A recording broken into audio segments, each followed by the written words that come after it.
Question after question Wednesday as the impeachment trial of President Trump enters a final phase. For there to be a constitutional impeachment based on mixed motives would permit almost any president to be impeached. What the president did raise was this notion of blanket defiance. The key question, will there be witnesses called like the president's former national security advisor, John Bolton? The president's team arguing if he's called, the trial would drag on for too long. This institution will be effectively paralyzed for months on end because it has to sit as a court of impeachment. Democrats point out in the Clinton trial, 3 witnesses gave depositions. It took 1 day each.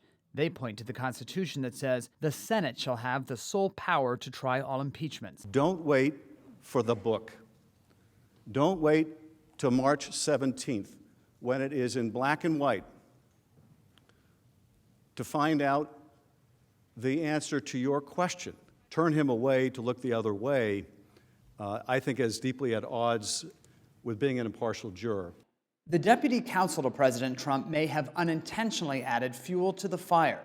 When asked by Senators Susan Collins and Lisa Murkowski about conversations the president had about the Bidens with Ukrainians or his top aides, Pat Philbin said he's limiting his answer to what's in the record. In other words, there could be more to say that's not in the record. Part of the question refers to conversations between President Trump and other cabinet members and others like that.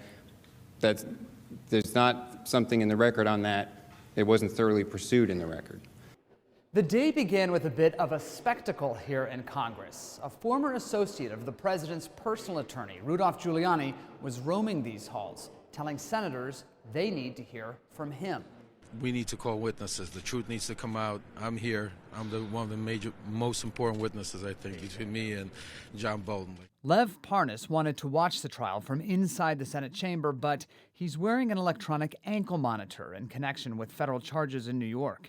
Senate rules for spectators do not allow outside electronics, and a judge would not allow him to remove the monitor, so Parnas could not get in. His attorney says Parnas has more evidence. We do have a couple other recordings that probably will come out and surface. One is an event at Mar-a-Lago. Some are at the inauguration or other, fundraising type events. There's one more day of questioning, then Friday, crucial votes on witnesses, and maybe a final vote on whether to remove the president from office.